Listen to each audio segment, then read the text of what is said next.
Intervention extrêmement délicate, le patient atteint d'une sténose de la carotide subit une opération de nettoyage de l'artère. Totalement déconnecté de la réalité, il ne ressent aucune douleur grâce aux techniques hypnotiques complémentaires à l'anesthésie locale. Au cœur du bloc opératoire, il règne une ambiance particulière.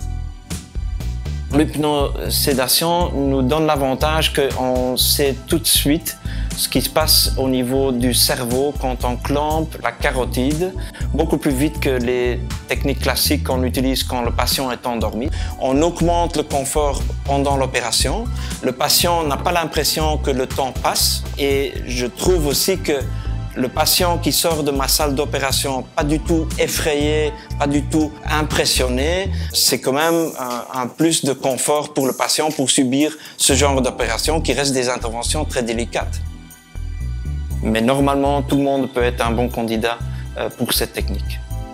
L'hypnosédation entre en jeu afin d'améliorer le confort du patient. Elle utilise des techniques de conversation qui permettent de dévier la conscience sans l'altérer. On parle de ce qu'il aime faire, de ses occupations, de ses hobbies, et plus particulièrement aussi s'il a un souvenir auquel il tient beaucoup, un souvenir agréable. On s'assure que l'opération va se dérouler vraiment dans une ambiance sereine et calme.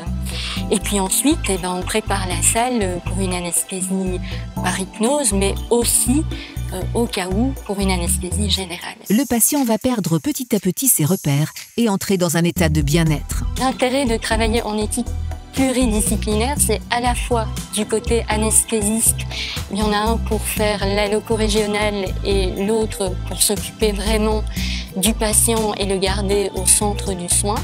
Et puis le fait de travailler en équipe avec les chirurgiens, c'est toujours un bénéfice pour le patient puisqu'on a chacun un angle de vision différent du patient. Au final, les patients sortent très satisfaits de l'opération. L'anesthésiste était venue déjà me parler et elle m'avait déjà bien mis à l'aise. Alors je dis, il n'y a pas d'avance, il faut quand même y passer. Et je me suis laissée aller comme elle le voulait et comme moi je voulais aussi. Et ça s'est passé impeccablement. Certains ont même subi une modification de la perception du temps durant l'opération. Je disais une demi-heure, moi. Sincèrement, ça a été vite. Ouais, parce que ça a duré 4 heures malgré tout. Ce sera à refaire, je le refais. Un confort inégalable qui fait la fierté du CHU Tivoli. L'hôpital est un des rares en Belgique à réaliser ce type d'intervention sous hypnose. Il en compte 5 à 6 par mois.